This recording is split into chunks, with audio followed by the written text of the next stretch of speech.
Responsibility for God.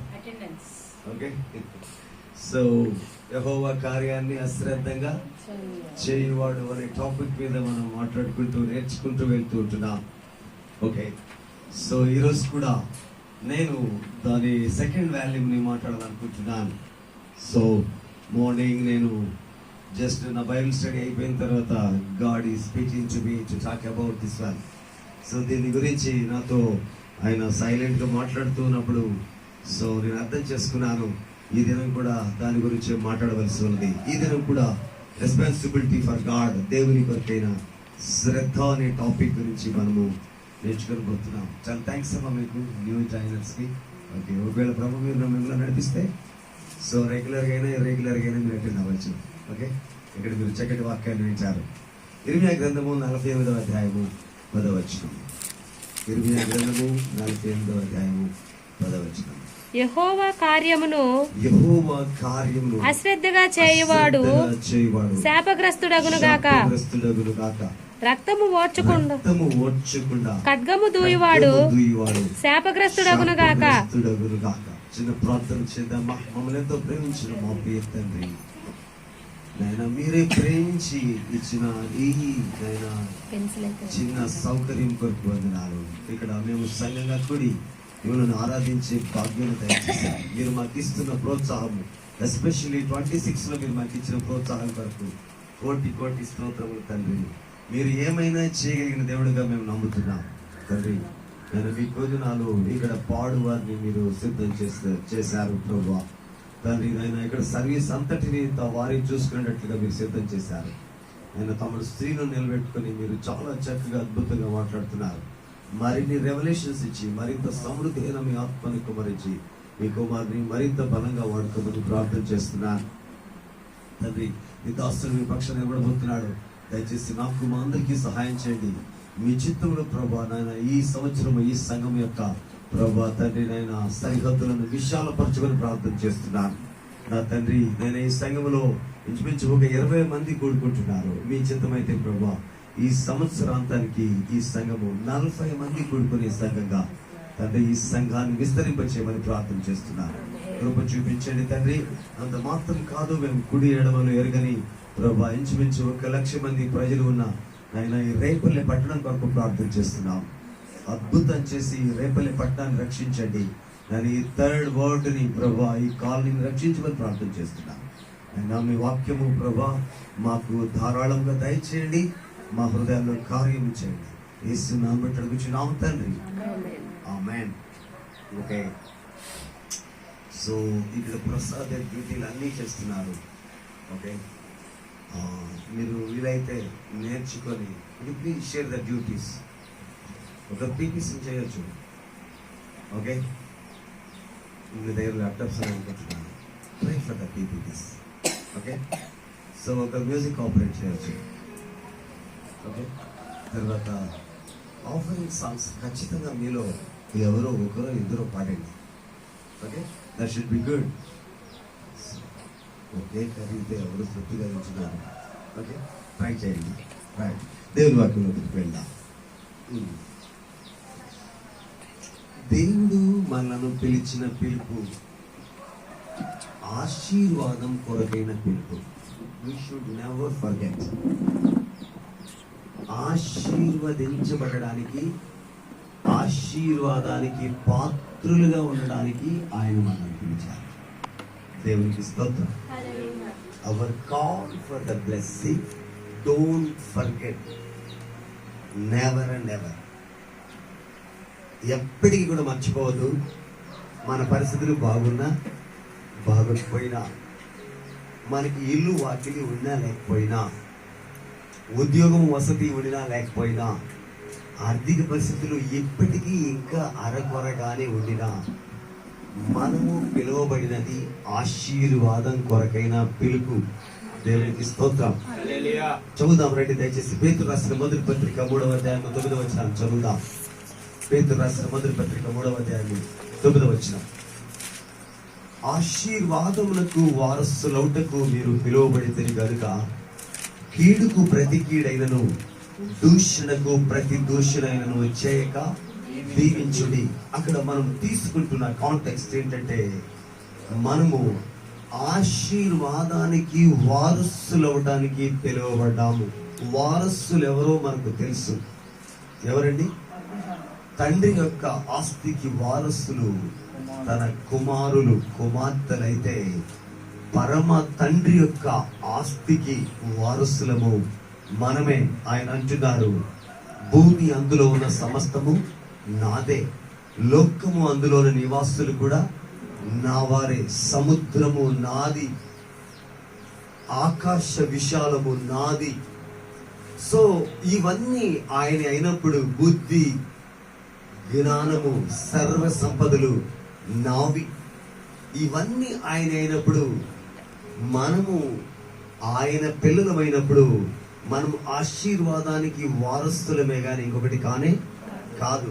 Once after you got in to the kingdom of God, దేవుని రాజ్యము లోపటికి మీరు ప్రవేశించిన తర్వాత, మనము ప్రవేశించిన తర్వాత, please don't forget, we are in the blessing.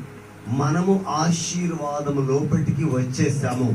But what the remaining matter is the claiming చేయడంలోనే ఆలస్యము, తాత్సారము, జాప్యము, ఇబ్బంది కలుగుతున్నది. కానీ మనము ఆశీర్వాదంలో ఉన్నాము. దేవునికి స్తోత్రం. సో లాస్ట్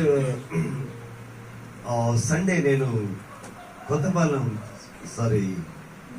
గుండంతిప్ప చర్చికి వెళ్ళలేదు. గుండంతిప్ప చర్చ్ సర్వీస్ ని శ్రీని ప్రీచ్ చేశారు. లాస్ట్ సండే నేను కొత్తపాలెం చర్చికి వెళ్ళాను. సో అక్కడ టెస్టిమోనీస్ చెప్పే టైంలో ఫస్ట్ టైం నేను ఉన్నాను అక్కడ ఒక సిస్టర్ చాలా దుఃఖపడుతూ బాధపడుతూ సాక్ష్యం చెప్పింది. అదేమంటే, ఒకప్పుడు ఈ ఊర్లో మేము చాలా ధనికులం. మాకు ఎడ్లు, గేదెలు, ఆవులు, టైర్ బండి ఉండేది. టైర్ బండిని మేము ప్రజలకి ఉచితంగా వాడేవారము. ఈ ఊరిలోనే పెద్దవారము, పెద్దరికము. కానీ అలాంటిది ఈ రోజున తిండికి బాధపడుతున్నాం, వస్త్రానికి బాధపడుతున్నాం.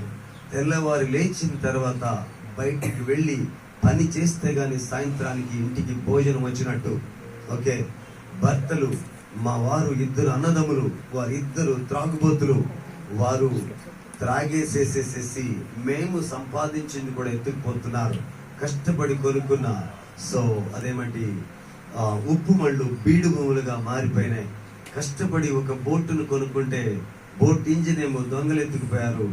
బోటునేమో వేరే వాళ్ళకి ఇచ్చి 1000 రూపాయలు తెచ్చుకుని తాగుతున్నారు అని she burst into the tears.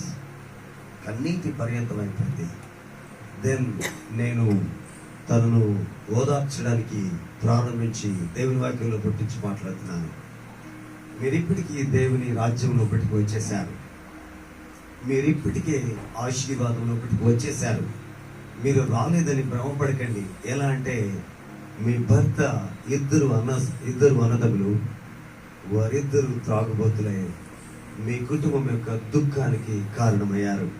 నీకు 2 కుమారులు, ఇప్పటికే నీ 2 కుమారులు రక్షించబడ్డారు. అంటే ఇప్పటికే జనరేషన్ లో మార్పు వచ్చేసింది.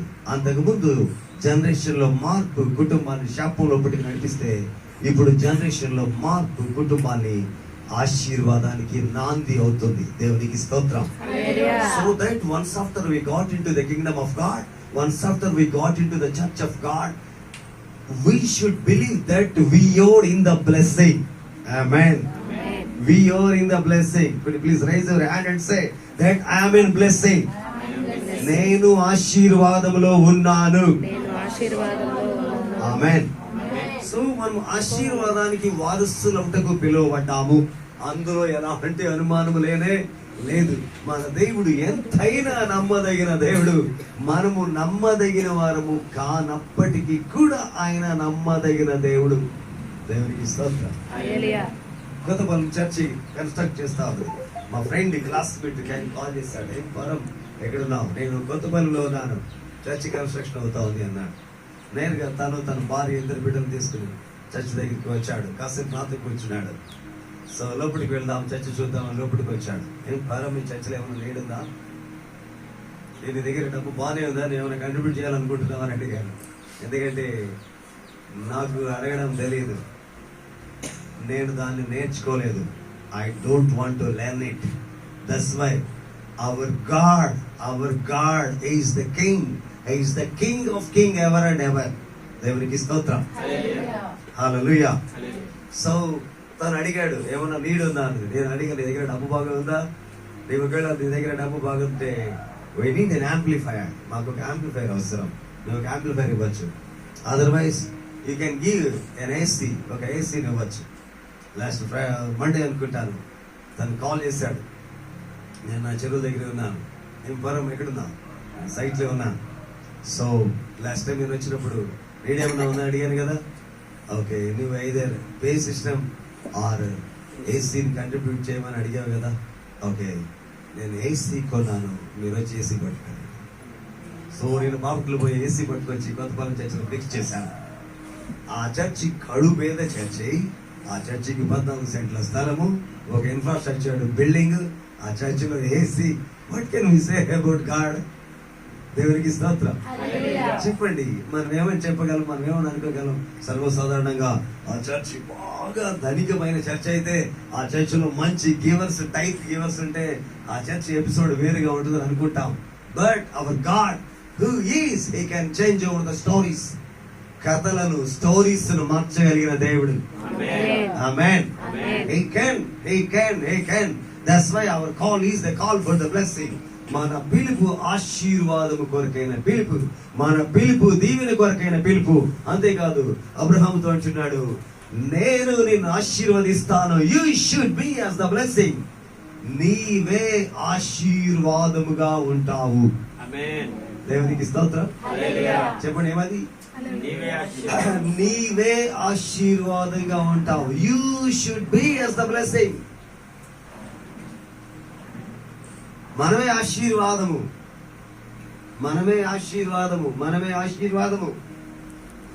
So how it's possible? ఈ మాటలు వింటున్నప్పుడు అబ్బా భలే శక్తి వస్తుందంటే, ఎక్కడ లేని ఉల్లాసము, ఉత్సాహము, సంతోషం వస్తుంది. But how it's it possible? ఇవి కేవలం మాటల్లోనే మిగిలిపోతే, భూమి ఆకాశాలు గతిస్తాయేమో కానీ ఆయన మాటల్లో అచ్చు పొల్లు సున్నా కూడా గతించదు. దేవునికి స్తోత్రం. Hallelujah. But how it's possible? ఇది ఏ విధంగా సాధ్యం అంటే, we should work for God. దేవుని కార్యాన్ని మనము చేయాలి, శ్రద్ధగా చేయాలి. ఏమన్నాను? దేవుని కార్యాన్ని చేయాలి, శ్రద్ధగా చేయాలి. దేవుని కార్యము మనము చేయటం అనేది ఆప్షనల్ కాదు. It's the mandate. ఆలోచన చేయండి. దేవుని పని చేయడం ఆప్షనల్ కాదు, తీరిక కాదు, ఇష్టము కాదు. It's mandate. దేవుని పని చేయడం mandate. Actually I had this revolution on Thursday morning. గురువారం ఉదయం నాకు ఈ రెవల్యూషన్. ఎట్లా అంటే, నేను వెడ్నెస్డే నేను కొద్దిగా సిక్గా ఉన్నాను. కొన్ని కమిట్మెంట్స్ ఇచ్చాను. కమిట్మెంట్స్ తో నేను సిక్ గా ఉన్నప్పటికీ కూడా బయలుదేరాను. Okay, so I have some feverish, I have some body pains, so and I am suffering from motions and even I started my journey. So వెళ్ళాను, కమిట్మెంట్స్ అయిపోయినాయి. ఆ రాత్రికి వచ్చేసాను. ఇంకా సర్వీస్ లో ప్రీచ్ చేయలేకపోయాను. నేను సర్వీస్కి రాలేనని చెప్పేసాను. ఎవరో ప్రీచ్ చేశారు, అయిపోయింది. సో మళ్ళీ మార్నింగ్, మీకు థర్స్డే మార్నింగ్ నేను బైబిల్ స్టడీకి అందుబాటులోకి వచ్చేసాను. సో తర్వాత ఏసీని ఇన్స్టాల్ చేయడం కోసం 9 టెక్నీషియన్ కాల్ చేశాడు. నేను వెంటనే 2 వ్యక్తులకు కాల్ చేశాను. మొదటి వ్యక్తికి నేను వెంటనే ఎవరికి కాల్ చేస్తానంటే, who can be available to me? I use to call them. Available గా లేని వారిని దేవుడు వాడుకోడు. దేవునికి అవైలబుల్ గా ఉంటే చాలు, ఆయన ఎవరినైనా వాడుకుంటాడు. దేవునికి స్తోత్రం. Pastor use to call them those who are being available. Available లో ఉన్న వారిని మాత్రమే వాడుకుంటాడు. ఎక్కడో ఉండి, పాస్టర్ నాకు కాల్ చేయట్లేదు, నాకు పని ఇవ్వట్లేదు, నన్ను పట్టించుకోవట్లేదు, నాకు ఫోన్ చేయట్లేదు, nonsense words. All those are. We should be available to God 24/7. We should be available to God 24/7. We will be available to the pastor. That is only our discipline as the Christians, as the disciples. So నేను వెంటనే సన్నీకి call చేశాను. Sunny, I'm feverish, technician వస్తున్నాడు, కొత్తపాలెం చర్చిలో చర్చిని install చేయాలి. వెంటనే ఆయన చెప్పిన మాట ఏంటంటే, కుదరదు, సన్నీ స్కిప్ అవ్వడు, ఎంతో పని ఉంటే గాని స్కిప్ అవుతాడు, కుదరదు, సాధ్యం కాదు అన్నాడు. వెంటనే నేను బాక్సన్ కి కాల్ చేశాను, చార్లెస్ చిన్నబాబు కాల్ చేసి, సో బాక్సన్ నాకు ఫీవర్ ఉన్నది, టెక్నీషియన్ వస్తున్నాడు, సో ఏసీని ఇన్స్టాల్ చేయడానికి వెళ్ళాలి అంటే, మా అమ్మ నాన్న రేపటి వెళ్ళారు, నేను షాప్ తీస్తున్నాను, కుదరదు అన్నాడు. సనీకి కుదరదు, బాక్సన్కి కుదరదు, పాస్టర్కి మాత్రం కుదరాలి. చెప్పండి, మీరు చెప్పండి. How can you understand it? Could you please sharpen your minds. How can you understand it? సన్నీకి కుదరదు, బాక్సన్కి కుదరదు, పాస్టర్కి కుదురుతుంది. Even he's feverish. తను జ్వరంతో ఉన్నాడు, బాడీ పెయిన్స్ తో ఉన్నాడు, వెళ్ళలేక ఉన్నాడు, సాయంత్రం 3 గంటల దాకా భోజనం లేకుండా ఉన్నాడు. సనీకి కుదిరింది, టాల్సన్ కి కుదిరింది, ఫెవరిష్ గా ఉన్న పాస్టర్ కి ఎలా కుదిరింది అని అడిగితే మీరు ఎలా సమాధానం చెప్తారు? Come on, please. I'm expecting an answer from you. Come on, please. Come on, please. మీరు సమాధానం ఏం చెబుతారు? Sunny, it is taking as an option. Carlson also he is taking as an option, but pastor is taking it as mandate. Mandate. The task given by God to us is not an option, it's a mandate. Those who will take this one as mandate, God should recognize them. ఏ వ్యక్తులైతే దేవుని మాటను, దేవుని పనిని mandate గా తీసుకుంటారో, దేవుడు వారిని మాత్రమే consider చేశాడు. దేవుని పనిని ఆప్షన్ గా తీసుకున్న వారిని, దేవుని పనిని ఇష్టానుగా తీసుకున్న వారిని ఆయన కన్సిడర్ చేయలేదు. మనం ఆలోచన చేస్తే, సో దేవుని వాక్కు అబ్రహాముకి వస్తుంది. దయచేసి ఆదికాండము 12వ అధ్యాయము మొదటి 4 వచనాలు చదువుదాం. ఆదికాండము 12వ అధ్యాయము మొదటి 4 వచనాలు. యెహోవా, నీవు లేచి నీ దేశము నుండి, నీ బంధువుల యొద్ద నుండి, నీ తండ్రి ఇంటి నుండి బయలుదేరి నేను నీకు చూపించే దేశములకు వెళ్ళము. నిన్ను గొప్ప జనముగా చేసి నిన్ను ఆశీర్వదించి నీ నామమును గొప్ప చేయుదును. నీవు ఆశీర్వాదముగా నుందువు. నిన్ను ఆశీర్వదించు వారిని ఆశీర్వదించెదను, నిన్ను దూషించు వారిని శపించెదను. భూమి యొక్క సమస్త వంశములు నీ అందు ఆశీర్వదించబడుదని అబ్రాముతో అనగా, యెహోవా అతనితో చెప్పిన ప్రకారము అబ్రాము వెళ్ళెను, లోతు అతనితో కూడా వెళ్ళెను. ఆలోచన చేయండి, దేవుడు అబ్రహాంకి ఒక చిన్న టాస్క్ ఇచ్చాడని నేను అనుకోవట్లేదు. మీరేమనుకుంటారో నాకు తెలీదు. తను ఓ గొప్ప ధనికుడైన తండ్రి ఇంటిలో ఉన్నాడు. ఆయన ఆ దినాల్లోనే నిమ్రోదు రాజుకి ఆలోచనకర్త, కౌన్సిలర్. నిమ్రోదు రాజుకి ఆలోచనకర్త. తనది ఒక రాయల్ హౌస్, ఒక రాయల్ ఫ్యామిలీ. ఈ ఫ్యామిలీలో ఉన్న అబ్రహాముకి దేవుని పిలుపొచ్చి, అబ్రహామా, నీవు లేచి నీ దేశాన్ని విడిచి, నీ బంధువులను విడిచి, నీ తండ్రి ఇంటిని విడిచి బయలుదేరి, ఇదిగో an X, okay, a blank, an X, a blank సిటీకి వెళ్ళాలి. దేవునికి స్తోత్రం. విలేజ్ కి వెళ్ళాలి. ఆలోచన చేయండి, ఎక్కడికి వెళ్ళమంటున్నాడు? a blank. ఎక్కడికి వెళ్ళాలో తెలియదు. వాళ్ళు ఏం భాష మాట్లాడతారో తెలియదు. వారి నాగరికత ఏంటో తెలియదు. వారి వృత్తులు ఏంటో తెలియదు. ఆ ప్రజలు ప్రమాదకరులో లేకపోతే క్షేమకరులు కూడా తెలియదు. వాక్కు అబ్రహాముకు రాగానే అబ్రహాము ఇది దేవుని మాటగా ఫీల్ అయ్యి అబ్రహాము లేచి బయలుదేరి వెళ్ళిపోయాడు. ఒక సౌందర్యవంతురాలైన భార్యను వెంపటి పెట్టుకొని తనతో వస్తానన్న లోతు తన భార్యను వెంట పెట్టుకొని. దేవునికి స్తోత్రం కలుగును గాక. మీరు చెప్పండి, ఒకవేళ ఈ రాత్రి కనిపించి మనతో ప్రభు అలా మాట్లాడితే ఏమని చెబుతాం? మీరేం చెబుతారో నాకు తెలియదు, కానీ నాకు అంత ధైర్యం లేదు. నిజంగా దేవుడు నన్ను ఎందుకు ఎన్నుకున్నాడో నాకు తెలియదు. నేను నా జీవితంలో చాలా పెద్ద తప్పిదం చేశాను. నాకు ఇప్పటికి కూడా ఆ తప్పిదాన్ని ఎలా రెక్టిఫై చేసుకోవాలో తెలియదు. నేను అది నా గ్రాడ్యుయేషన్ అయిపోయిన రోజులు, నేను సేవ కోసం ఎదురు చూస్తున్న రోజులు. సో దేవుడు నేను అడుగుతున్నాను, దేవా నన్ను సేవకు పిలిచావు కదా, నేను ఎక్కడికి వెళ్ళమంటావు అని అడిగాను.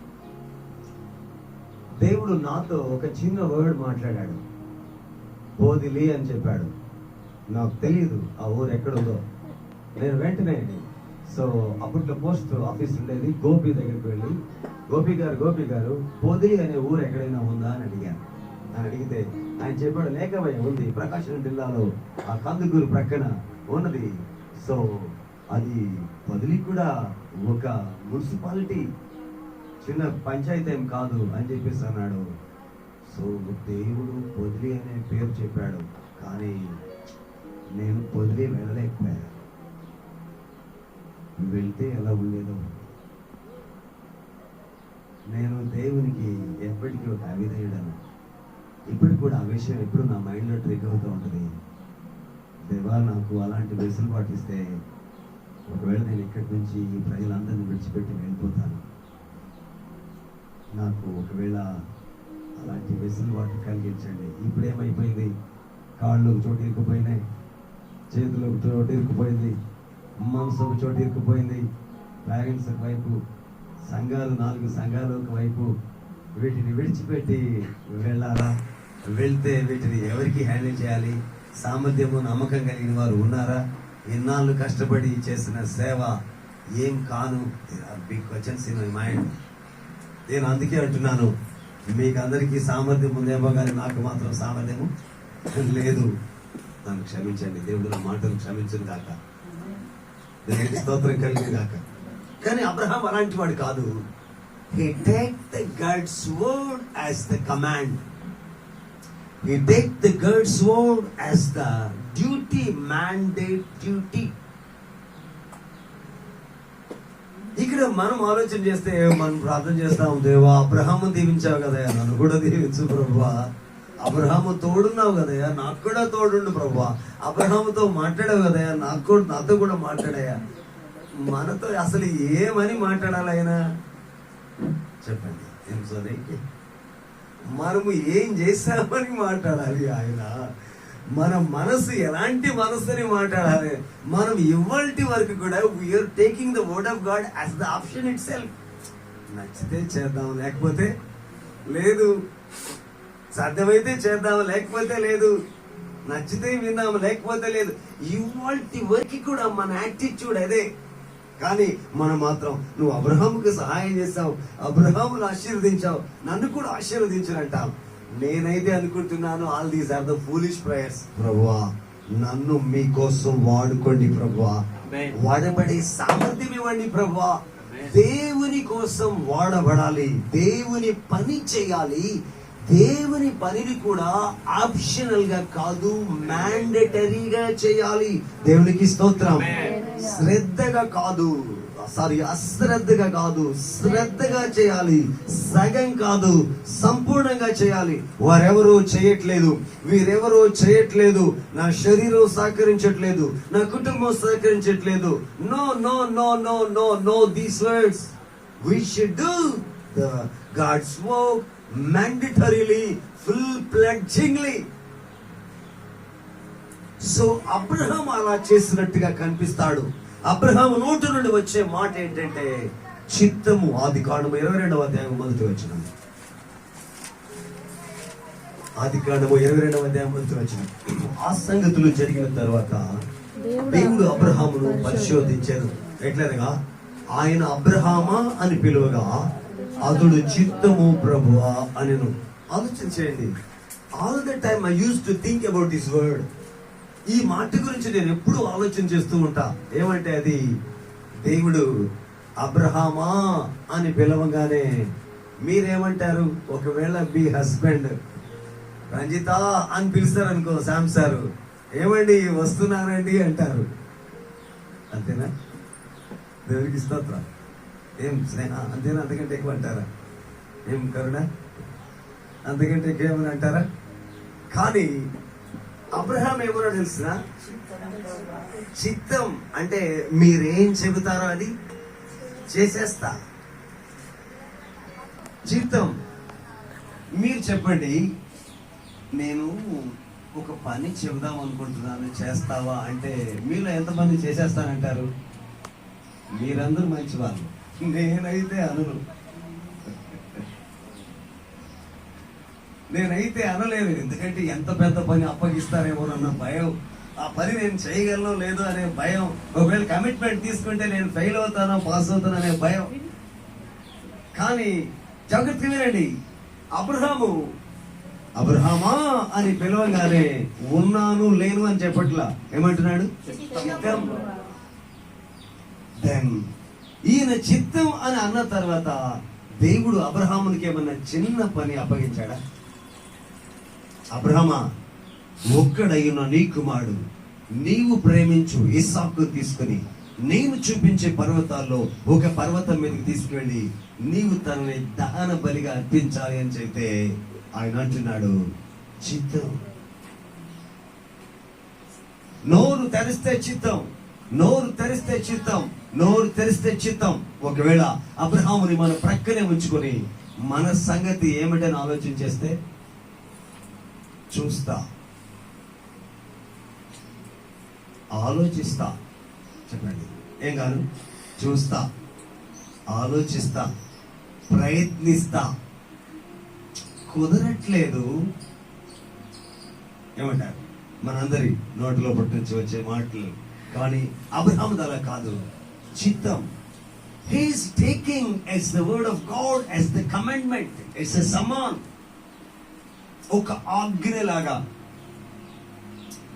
మ్యాండటరీగా దేవుడు ఆజ్ఞాపించాడు అంటే చేసి తీరాలి. గవర్నమెంట్స్ ఆదేశిస్తేనే చేసి తీరుతున్నారు, కొద్దిగా హైయర్ ఆఫీసర్స్ ఆదేశిస్తేనే చేసి తీరుతున్నారు. దేవునికి స్తోత్రం. What about God, the King of Kings, the Lord of Lords? ఏమండి ఆలోచించేయండి, దేవుని సంగతి ఏమిటి, దేవుని పరిస్థితి ఏమిటి? దేవుని వాక్యాన్ని ఈ కాలం క్రైస్తవ్యము ఆప్షనల్ గా తీసుకుంది. చూద్దాంలే, మాస్టర్ గారి దగ్గర చాలా మంది ఉంటారు, ఎవరొకరికి హ్యాండిల్ చేస్తాడు. రాజా ఉంటాడులే, రాజాకి ఫోన్ చేస్తాడులే, బాస్ ఉంటాడులే, బాసుకు ఫోన్ చేస్తాడులే. అలా కాదు, I should do the God's work as mandatorily. So ఏం చేస్తున్నాడు చూద్దాం. ఆదికాండము 22వ అధ్యాయం 10 నుండి 18 వచనాలు చూద్దాం. అప్పుడు అబ్రహాము తన కుమారుని వధించుటకు తన చెయ్యి చాపి కత్తి పట్టుకొనగా యెహోవా దూత పరలోకము నుండి అబ్రహామా అని అతనిని పిలిచాను. అప్పుడు కూడా అతను అంటున్నాడు, చిత్తం ప్రభువా. అప్పుడు ఆయన ఆ చిన్నవాని మీద చెయ్యి వేయవద్దు, అతన్నేమీ చేయకము, నీ ఒక్కడైన నీ కుమారుని నాకు వెనుతీయలేదు కనుక నీవు దేవునికి భయపడవాడవని ఇందువలన నాకు కనబడుచున్నది. అప్పుడు అబ్రహాము కళ్ళెత్తి చూడగా పొదలో కొమ్ములు తగులుకొని ఒక పొట్టేలు వెనుక తట్టున కనబడెను. అబ్రహాము వెళ్ళి ఆ పొట్టేలును పట్టుకుని తన కుమారునికి మానుగా పెట్టి దహన బలిగా అర్పించెను. అబ్రహాము ఆ చోటికి యెహోవా ఈరే అని పేరు పెట్టెను. అందుచేత యెహోవా పర్వతము మీద చూచుకొనును అని నేటి వరకు చెప్పబడును. యెహోవా దూత 2వ వారు పరలోకము నుండి అబ్రహామును పిలిచి ఇట్లా, నేను నీ ఒక్కడే అయ్యున్న నీ కుమారుని వెనుతీయక ఈ కార్యము చేసినందున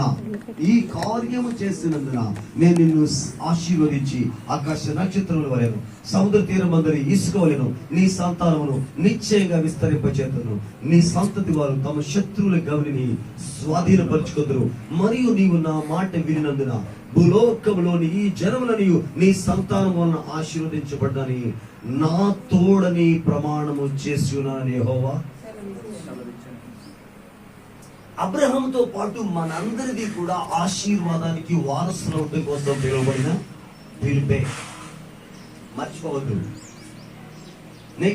తను మర్చిపోవద్దు. ఆశీర్వాదమునకు పాత్రులు అవ్వటం కోసం, వారసులు అవ్వటం కోసం పిలువబడిన పిలుపే. ఈ పిలుపు సార్థకం కావాలి అని అంటే మనము దేవుని పని చేసే వారం కావాలి. దేవునికి స్తోత్రం. దేవా, నన్ను పుట్టించింది నీవు, నన్ను ప్రణాళిక చేసింది నీవు, తల్లి గర్భంలో నేను గర్భస్థ శిశువుగా చనిపోకుండా కాపాడింది నీవు, నన్ను పుట్టించింది నీవు, బ్రతికించింది నీవు, ఎన్నాళ్ళు కాపాడింది నీవు, పోషిస్తుంది, నడిపిస్తుంది నీవు. దేవా, నన్ను మీకోసమే పుట్టించినప్పుడు, మీకోసమే బ్రతికించినప్పుడు నేను మొదట మీ పని చేసి ఆ తర్వాత నా పని చేస్తాను. దేవునికి స్తోత్రం. దేవునికి స్తోత్రం కలుగును గాక. హల్లెలూయా. మీరు చెప్పండి, మొదట మా ప్రయాసపడినది మనము. ఫర్ ఎగ్జాంపుల్, ప్రయాసపడింది మనము, కానీ పని వేరే వారికి దొరికింది, జీతం వేరే వారికి దొరికింది అనుకోండి, ఎలా ఫీల్ అవుతాం? చెప్పండి, ఎలా ఫీల్ అవుతాం? దేవునికి స్తోత్రం. మన నా సైట్ దగ్గర ఒకరోజు యాక్సిడెంట్ అయ్యి ఒక టిప్పర్ 4 పోల్స్ పడేసుకుని వెళ్ళిపోయింది. సో ట్రాన్స్ఫార్మర్ కింద పడలేదు, 4 పోల్స్ పడిపోయినాయి. సో వర్క్ అలా అయిపోయింది. పడేసిన వాళ్ళేమో రాజకీయ నాయకులు, వాళ్ళ కింద ఎలక్ట్రిసిటీ డిపార్ట్మెంట్ వాళ్ళు ఇరుక్కుపోయారు.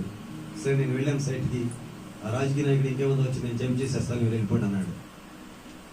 ఆ తర్వాత లైన్మెన్ గారు హాపీగా కాల్ చేసి, మాస్టర్ గారు, మన ఏడీ గారి దగ్గర ఉంటుంది, మనము పంపించేసేద్దాం, డబ్బులు కూడా పంపించే సామాన్లు అడగడం కోసం ఒక ట్రాక్టర్ని మాట్లాడండి, మనం డబ్బులు చేసేద్దాం అన్నాడు. అన్నీ నిజాలు కాదు, అన్నీ అబద్ధాలే, ఒక్కటి కూడా నిజం కాదు. సరే, నమ్మి నేను ట్రాక్టర్ని పిలిచాను. ఆ రోజు మన గుణకం చర్చిలో పని ఏదో చేస్తూ ఉంటున్నాను. నేను అక్కడికి వెళ్ళేసరికి మన పని చేయట్లా. ఆ ప్రక్క సైట్లో జడ్పీటీసీ గారి స్తంభాలు వేస్తున్నారు. ఆ స్తంభాలు వేసి మన పనిని పెండింగ్ లో పెట్టి వెళ్ళిపోయారు. మీరు చెప్పండి, ఎలా అనిపిస్తుంది? ఆ రాత్రి కొనుకెళ్ళిన సామాన్లు ఎవడో దొంగలు ఎత్తుపోయాడు. ఉదయాన్నే లేచిన తర్వాత, రవి గారు, మీరు ఎలా చేయడం న్యాయమేనా? దగ్గర తెప్పించింది నేను, డాక్టర్ని తెప్పించింది నేను, మీరు అప్పుడు ఎవరి పని ఫస్ట్ చేయాలి? ఆయన అంటాడు, మీరు ఆ మాట అన్నారని నాకు చాలా బాధేసింది పాస్టర్ గారు. I'm talking the justice. నేను న్యాయం మాట్లాడుతుంటే నీకెందుకు బాధ? మీరు చెప్పండి, నేను న్యాయం మాట్లాడానా, అన్యాయం మాట్లాడానా? సార్ ఏడి సార్, సార్ బాగా ఇస్తారండి, సార్ కూడా ఓట్లాడారు. నేను ఓట్లాడికి ఏం చేస్తారయ్యా బాబు? నువ్వు చేసిన తప్పున్నారైతే ఓట్లాడికి ఏం చేస్తారు? నేను దగ్గరను తెప్పించుకుంది నేను, ట్రాక్టర్ తెప్పించుకుంది నేను. సో పని చేసిన వాడికి మొదట నువ్వు పని చేయాలా, లేకపోతే ఇంకొకరికి పని చేయాలా?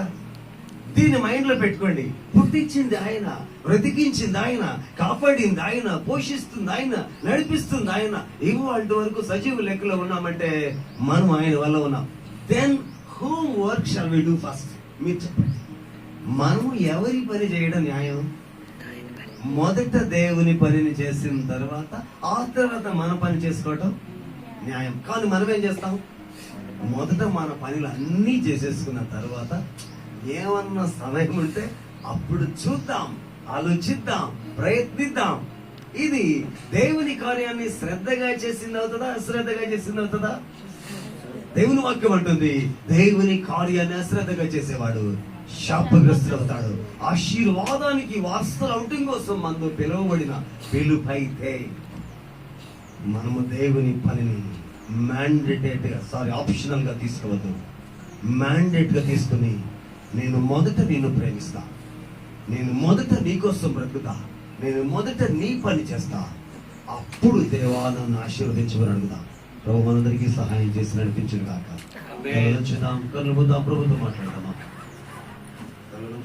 కళ్ళు మూద్దాం.